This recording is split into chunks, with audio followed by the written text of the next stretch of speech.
inklusive pauser. Uden pauser. I gang. Vi starter med at køre rigtig meget opad. I skal ikke undre jer over, at jeg snakker lidt til kameraet.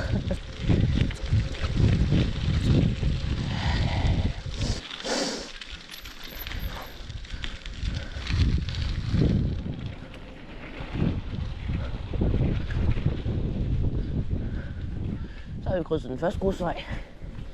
Der er dejlig solopgang. Vi skal nok komme til at blive blændet en gang eller 17 på det spor her. Der er forrige lidt plads til det drop, der kommer hernede. Så tænker jeg godt, det er færdigt at køre.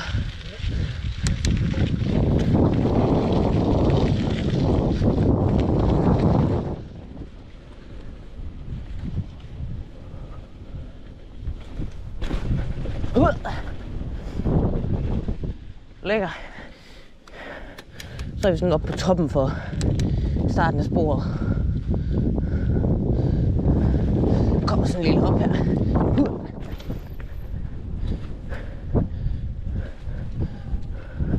Og lige se. Kommer der en rød sløjfe her. Og den kører vi ikke. For det kan vi ikke finde ud af.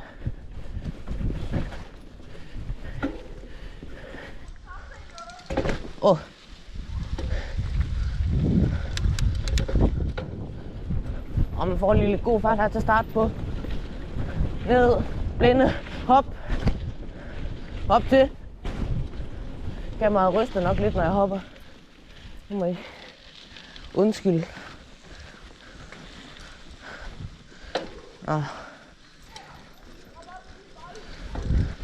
Giver noget mere gas her. Hop over den der. Hop over den der. Øj. Ej, man kan ikke helt hoppe mellem to endnu.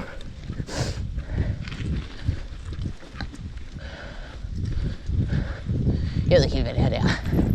Men det er sjovt nok. Hop. Sving.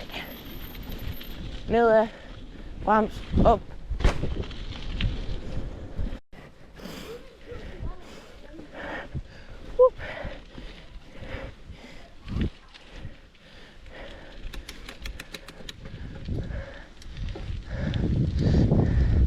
Spor op igen her. Hop.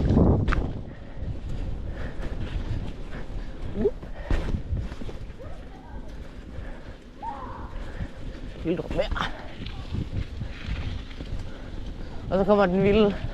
Hui! Hop op. Det kunne vi ikke. Det er altså virkelig lækkert flow, det der.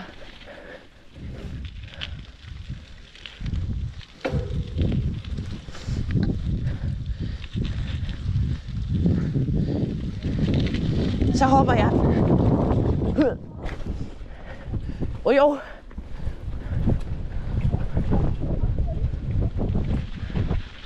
Nå, tager vi den røde eller den blå, dreng? Okay.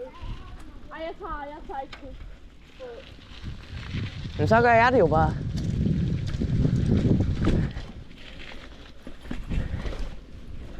Og så giver vi gas. Man opnår ekstrem fart her. Og så skal man bremse op. Jeg hader, at man skal bremse op der.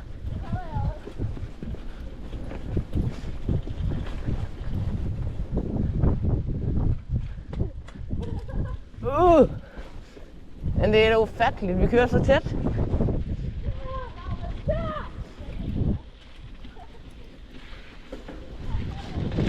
Der kommer også op ad den der. Høj! Jeg er nok glat, den sten.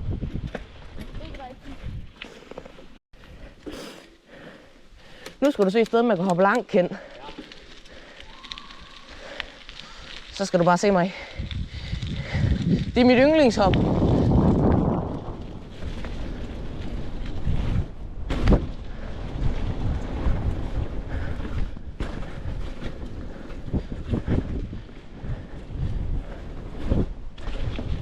Hvor længst jeg mistede jer. Ja.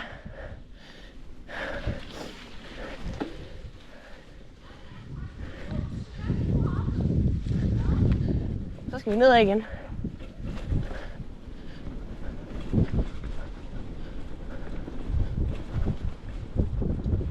Kommer lige herned. Lille drop. Og så er det grus.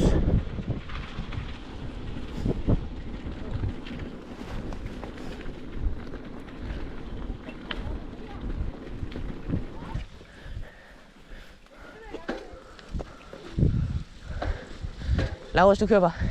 Lad os se, hvad der ej.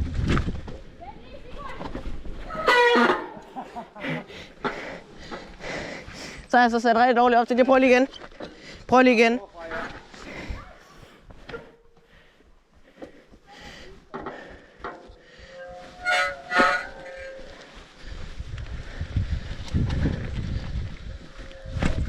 Way!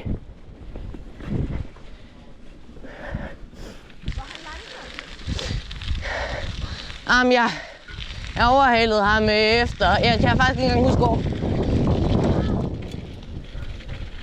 Jeg skal bremse godt op i det sving her. Men så floger vi resten af vejen.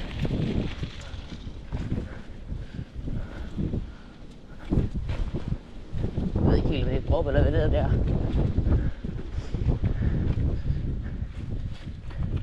Skarpe sving, stejl nedkørsel. Bøm. Og færdig.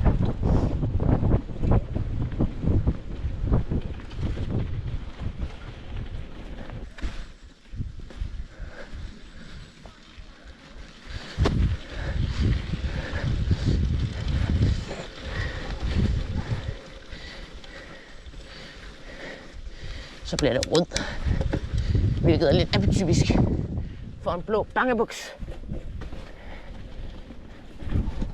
Men kan man ikke klare en lille bitte rød, så burde man nok finde en anden hobby. Hej med jer!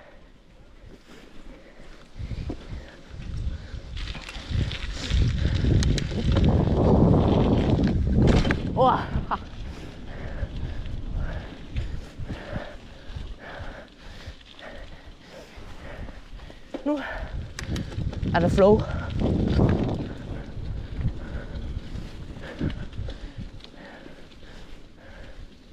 Kom så, Kai. Jeg er med dig.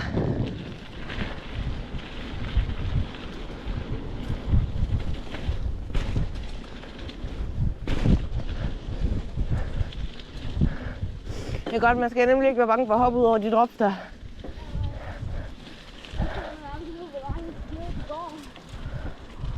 Jamen, fuck det. Nu? Nej, det er ikke endnu. Nu skal der flows. 30, ellers skal vi ikke holde fart. Der kommer en masse godt herinde.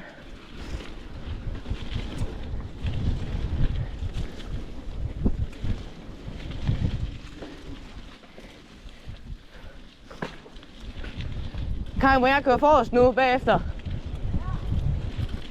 Når vi kommer ind efter Savværksvej. Lige hernede. Det er en dobbelt det der.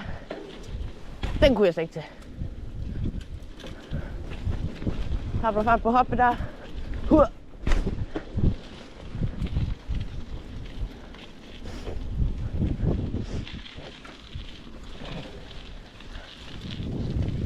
Så lad os se, hvordan Laura klarer det sted her. Det har han aldrig været gode venner med.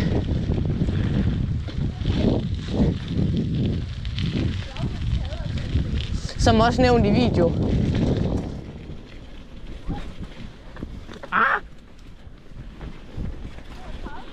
Vi venter lige og ser Laurits. Gode venner med det hop der nu.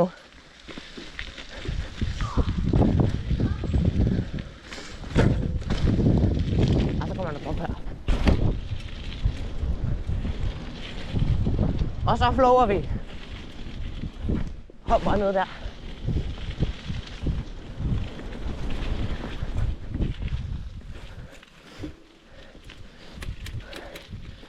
Nej, det er mit hadested.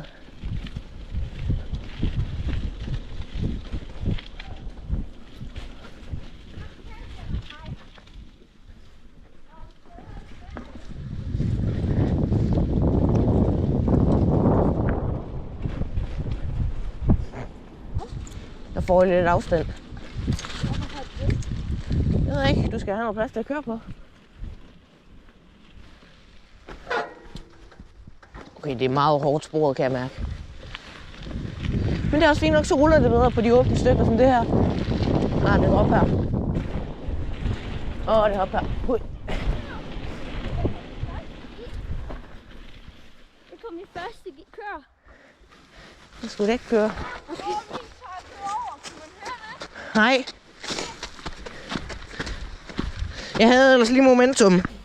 Så er det flow. Bedste flowstik på sporet. Efter de blå bangebuksers mening. Og de får lige masser af plads.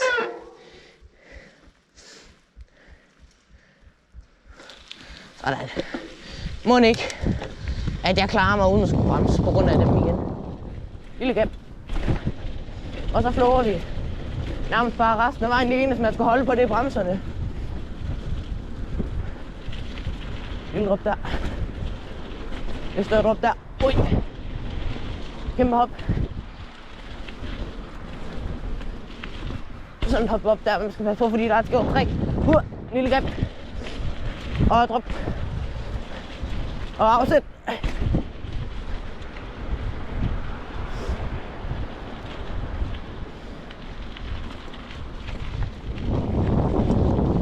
Skide godt.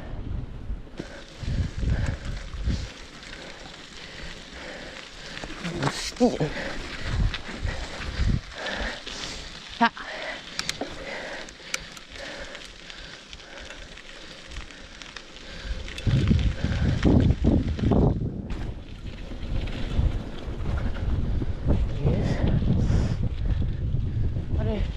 Igen ruller fint.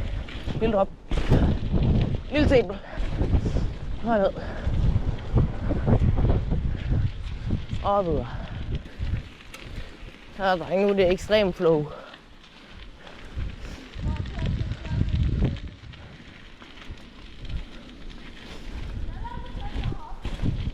Jamen det er jo et lille bitte gap. Det er jo ikke et hop. Kai. Det er jo et gap, det er ikke et hop. Var det der kendt kælestrøm? Ej nej. Der skal vi lige et stykke hen. Er det længere hen? Ja.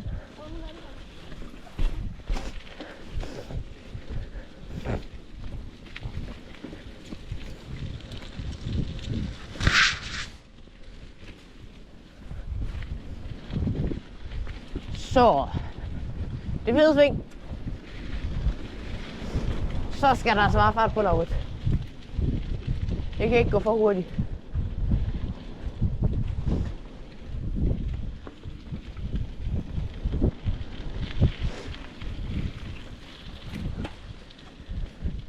Det er mit yndlingsdrop.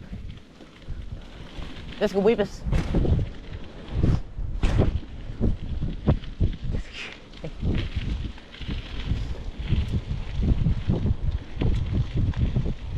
Fint flow. Lavet, jeg er ved at køre ind i dig.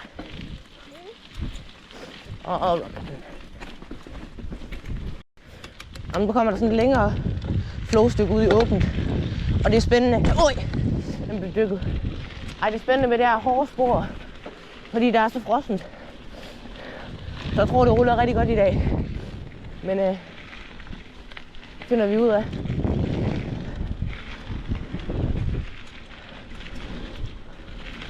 Rød linje her. Gap.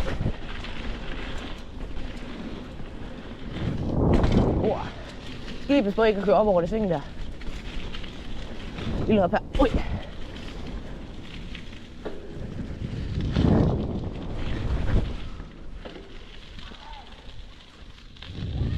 Men vi er ikke færdige med flow endnu.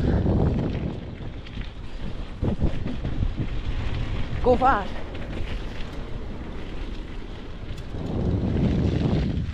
Men styr på det. Så prøver vi.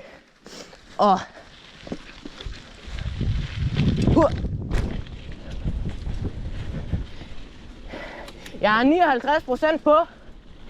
Så det er egentlig meget pænt. Men jeg kan her. For off the floor. Men det er de her små pumps og ruller. Det hjælper de helt fint med.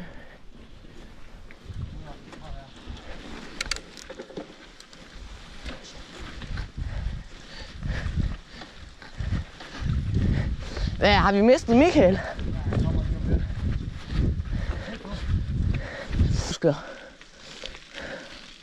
Nå, skulle man prøve det stenhop her? Okay, det skulle man ikke. Det er godt, vi har Kai foran som testkanin. Nej. Og så er fart på.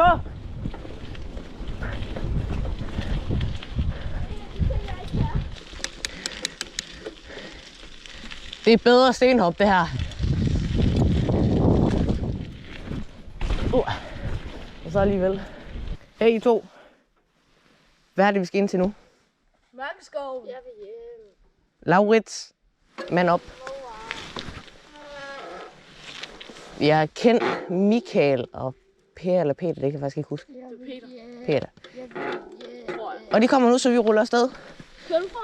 Med den højdærede frontfigur Sigurd Forrest.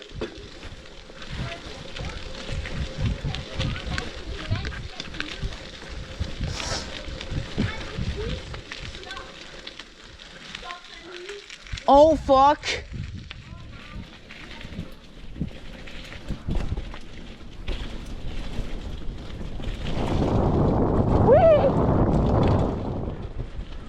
Lækkert flow. Table. Men ekstrem fart, det må jeg sige. Drop. Små tables og dobbelts rundt omkring. Der kører vi lige udenom i dag.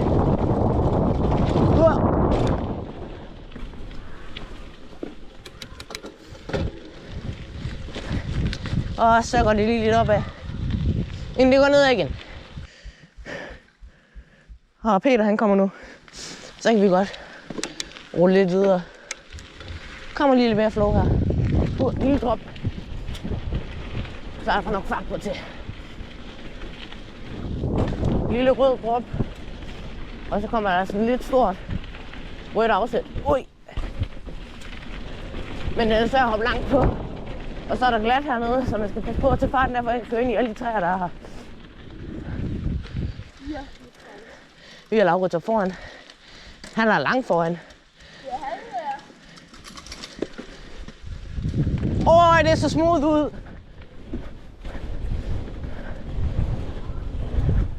Oj, smooth. Kom på. Okay, Peter han er rigtig hurtig. Frem.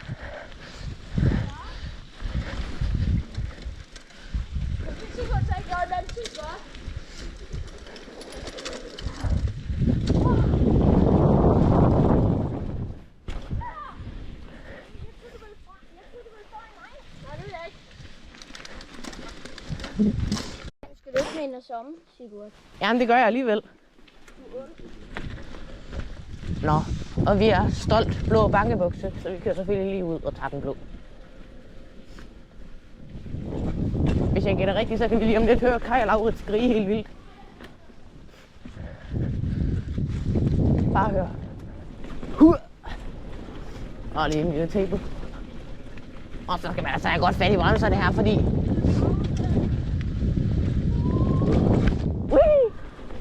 Woo! Helt op. Det er fedt. Ja, man kan høre dem skrige. Jeg havde callet den.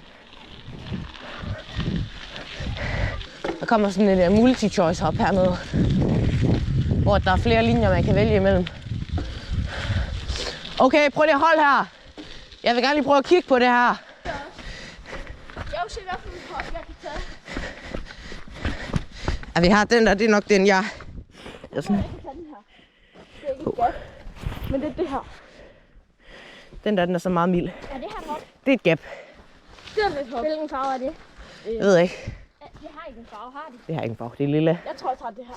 Det der, Ja. det er noget galt.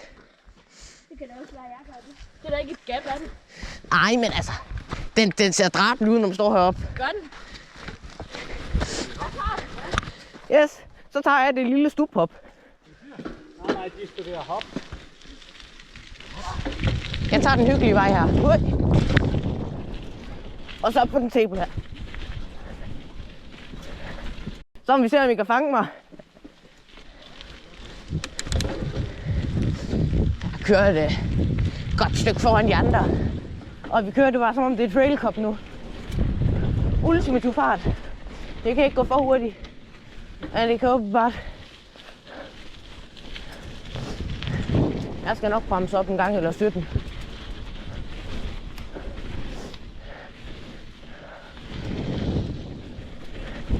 Det er også farligt at køre for hurtigt her.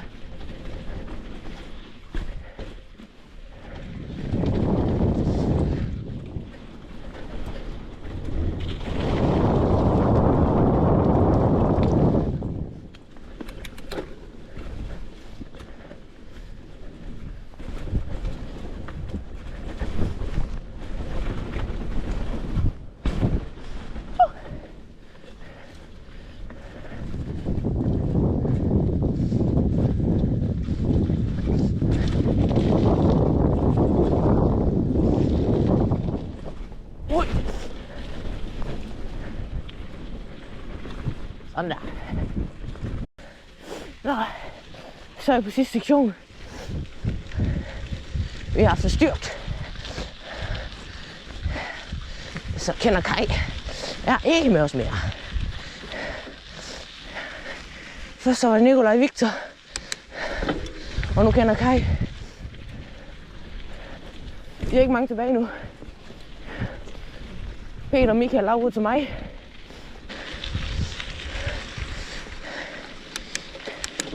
Den nye sektion er det en af dem med de vildere elementer. Den nye sektion er det en af dem med de vildere og svære elementer.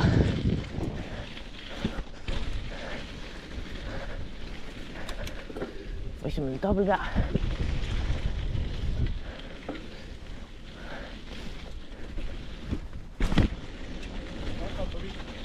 Jo, tak.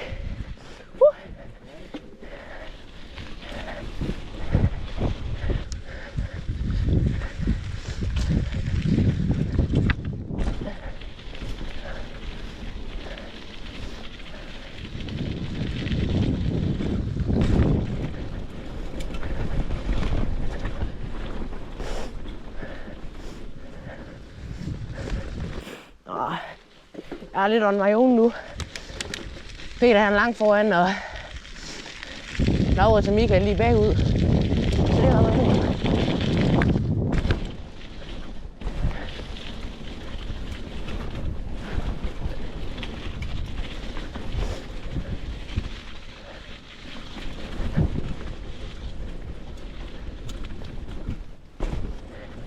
Masser af små doubles på den nye sektion her.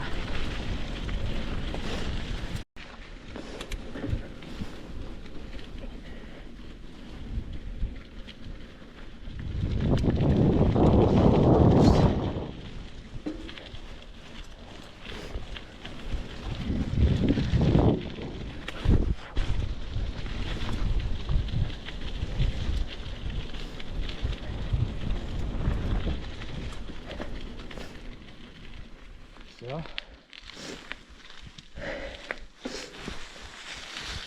Og det? En god tur. Ja.